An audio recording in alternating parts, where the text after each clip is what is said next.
Unang buwan pa lang ng taong 2025 ay agad nang sinimula ng Public Attorney's Office sa pangunguna ng ating Hepe PAO Chief Persida Acosta ang PAO Legal, Medical, Dental, Optical, Jail Visitation and Decongestion Program. Isa sa mga pinagdausan ng nasabing programa ay ang Quezon City Jail Female Dormitory sa Camp Karingal. Kaugnay po niyan, panoorin po natin ang report na ito. Binisita ng PAO Legal and Medical Team sa pangunguna ng ating Hepe PAO Chief Persida Acosta ang Quezon City Jail Female Dormitory sa Camp Karingal upang doon magsagawa ng PAO Legal, Medical, Dental, Optical, Jail Visitation and Decongestion Program.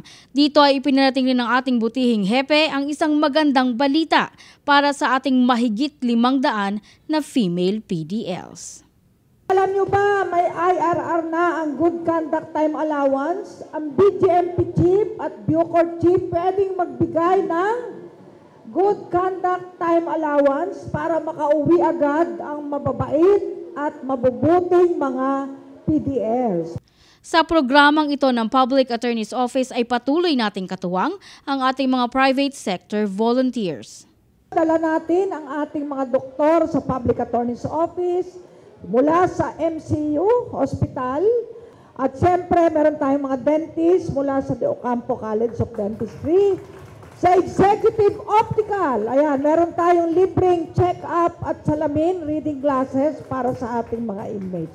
At siyempre meron tayong mga abogado ng bayan mula sa PAO, sa pangunguna ni Director Rebelin Ramos Dacpano at Attorney Mark Oliver Asis ng PAO Quezon City District Office.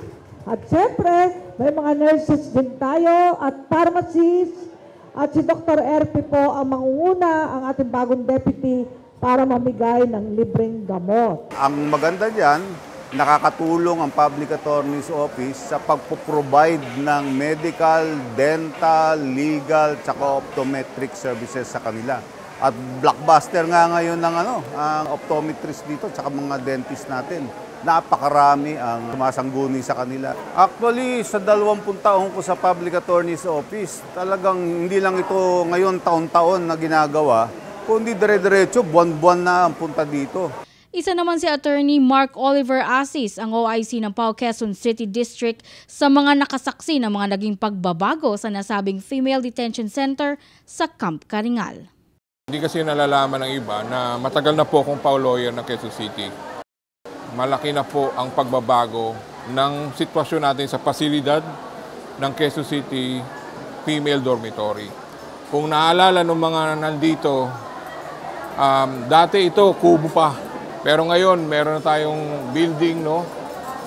Patunay lang, no? Ang suporta ng Quezon City government sa BGMP para mabigyan ng maayos na pasilidad ang ating mga PDL.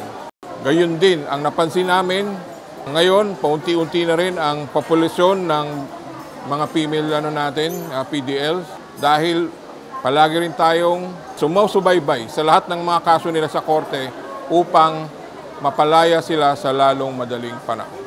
Katunayan ng pag-unlad na tinatamasa ng QCJFD ay ang pagtataguyod ng komprehensibong programa ng lokal na pamahalaan ng Quezon City. Ito ang No Woman Left Behind. Dito sa Quezon City, meron tayong tinatawag na No Woman Left Behind program under the support of our local government unit with our City Mayor, Mayor Joy Belmonte, na nagbibigay po ito ng tulong pang-pinansyal para po mas lalong mapaigting ang mga programang ito. And under din po ng No Woman Left Behind program, meron pong tinatawag na livelihood cash assistance kung saan paglaya po nila, binibigyan po sila ng kapital para makapagsimula ng negosyo. So yun po ang ating goal dito, matulungan po natin ng ating mga kababayan makabangon at wag nang bumalik sa kanilang mga maling gawi. Nagpahayag din ng kanilang taus-pusong pagpapasalamat ang pamunuan ng naturang penal facility sa Public Attorney's Office, lalo na sa ating punong manananggol pambayan, Dr. Persida V. Rueda Acosta, DSD. 16 years na po ako sa BGMP. Lagi po namin kasama taon-taon ang ating kagalang-galang na Attorney Persida na buong pusong nagbibigay serbisyo sa ating mga tinatawag na less fortunate female PDLs, the last, the lost, the least ng ating community. Ma'am, kayo po ang naging tulay para masagot ang prayer ng iba nating PDL na makakita ng maayos sa tulong ng pag-opta natin at mga dental. Bibihira po kasi yung dental namin dito kasi mahal po yung anesthesia. So yun po yung aming mga challenges sa BJMP. So maraming salamat ma'am sa pagbisita nyo. Nag-iwan naman ng mensaheng ating Deputy Chief Public Attorney Dr. Erwin P. Erfe sa ating mga female PDLs. Sa mga PDLs, huwag kayong mawawalan ng pag-asa. Nandito palagi ang Public Attorney's Office para makatulong sa inyo. No? Binabantayan kayo kung yung mga dapat lumaya na. Sumangguni lang kayo sa Public Attorney's Office at tutulungan namin kayo. Maraming salamat po sa BJMP, sa Bureau of Corrections at sa lahat ng ahensya na tumutulong sa amin para kalingain ang mga PDL.